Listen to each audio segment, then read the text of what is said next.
Great, well thank you, Hello. and Hello. lovely to be here and lovely to see all of you and to have an opportunity to chat with my esteemed colleagues on the subject of sustainable tourism. Jacob. Okay, in 1972, a boatload of draft-dodging, peace-loving hippies showed up at the west end of Amherst Island, which is near Kingston. They didn't know what they were doing. They were cityots and had never farmed before. But they created Ontario's biggest sheep farm in the 80s, and then in the 90s, we switched focus towards blankets. We started on this thing called the internet and had a very early online store.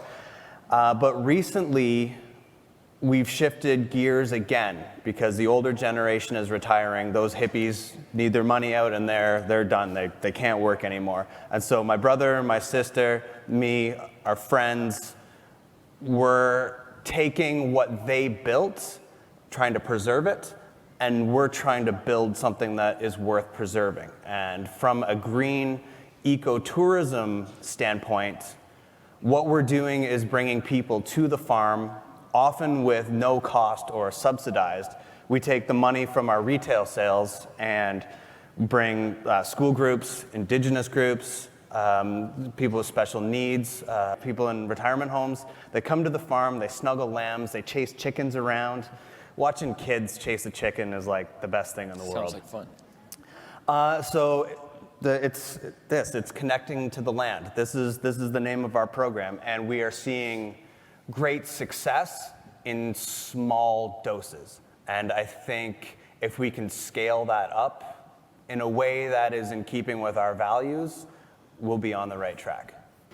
Globally, there is a push for identifying and reporting on key indicators of sustainability. Can you share how, if and how you're measuring some of those indicators? So 3 or 4 weeks ago, we had a school group come to the farm, like 11-year-olds, I don't know, that's grade 7, I guess. And they were walking around and spending time on the yard. And they were having a lovely time, and I offered one of them a pear from the pear tree, and they wouldn't take it. What's wrong? Like, it's dirty. It's a dirty pear. It's the cleanest thing on earth. So, after the horror left my body, I sat with the kid on the ground, and there's lots of pears laying around, and I cleaned one off and showed them that it's good, and then he took it, and he had one too, and the eyes just brightened right up because it's the taste of liquid sunshine. And then he had 5 more. And so measuring success, there's one. Awesome. Chasing a chicken's got to be another one. Totally, yeah. Yeah. It's hard to catch a chicken. Our Sustainable Tourism 2030 program provides a bit of a framework for tourism operators to assess their level of sustainability and identify some of the gaps. Do you think a similar framework would be helpful for destination management? For Topsy Farms, we had the green energy audit from you guys, and we got their gold certification. Maybe the only working farm in Canada with that. That's my understanding. We'll go with that. We'll go with that, totally. But there were some recommendations that came out of that, and one of them was to talk about what you're doing. That was actually the number one. That was our biggest win. And so through social media and through daily storytelling and blogging and sharing videos and pictures, we are starting to tell the story that you can both be a thriving business, but also promote green thinking and green energy. A specific example is we don't have brochures anymore, the old 3-panel brochures. We've switched to bookmarks because people were throwing out the brochures. Oh, you're online, into the garbage. But you give them a bookmark, now that can be reused. Postcards, we've given them postcards too. So those are some of the small things, and I hijacked one of the tables over there with the water. We've built a plan, and so if you want to see the Topsy Farms plan going forward, it's over there.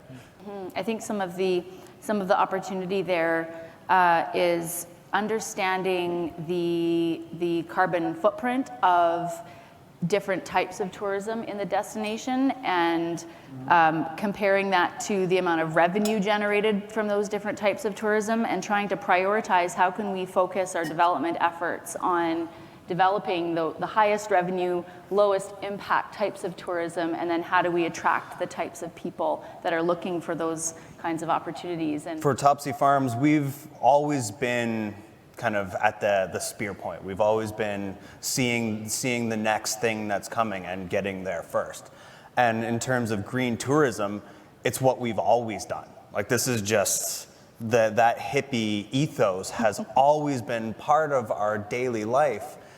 So for us, there doesn't have to be any change in thinking, but we're building a replicable plan and a thing that other businesses in our sector, in our system, in our sphere can all follow, because the rising tide lifts all boats, and as we do well, we can do more good, and as we do more good, we can do better financially. And if we can give that model that we've created to everyone else, the world's a better place.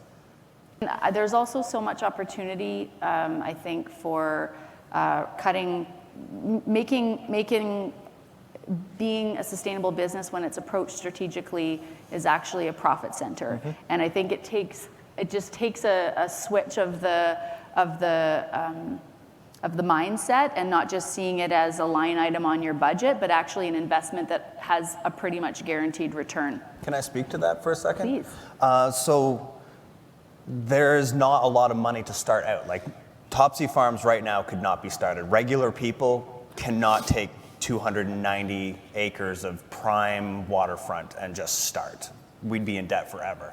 So for us, and what I would like to share with other people, other businesses, is to be able to work with their local RTOs, their local regional tourism organizations. And so my people, the RTO 9 is back there, Lori and Bonnie and Lindsay, they helped Topsy Farms take the first step down this road. And that was incredibly beneficial. We did a big event. It was a dry stone walling event. So we took material from the farm and had people come and basically stack rocks. But we have a beautiful monument now, and a lot more people know about us. What advice would you give to other tourism businesses or destinations who are getting started or just dipping their toe into what sustainability means for them? Tell stories every single day. Use your phone. Right there is an entire marketing department from 10 years ago. It's the most powerful tool we've ever seen. And every single organization and business in this room, in this country, in this world, can reach more people more effectively, faster, and at a deeper engagement level. Just telling stories, it's free. You can just do it. Anybody can. If you have a wireless connection, you can tell stories. You have the best socks. Thank you. And frankly, Yours are pretty good, our too. sock game is on point. There you go. Any questions from the audience for the panelists? Morning, everybody. Thank you. It's been an interesting panel discussion. I think the most powerful example of measuring success was the pear story. And I know it's just one story, but those stories make believers out of people. And so I'm just wondering specifically, what's the most effective way that you've found of telling that story and propagating it? Find somebody on your team who likes doing it. That's the first thing. And get on all of them. Like Twitter, Facebook, Instagram, Pinterest, Grindr, every single one of them. Get on them and just start. And you'll find which ones work and which ones don't. All of them, all of the time. And then double down on the ones that over-index in terms of response and engagement. Great. Well, thank you very much. Thanks, panelists, Thank you. for your time. Thank you. Thank you, Angela.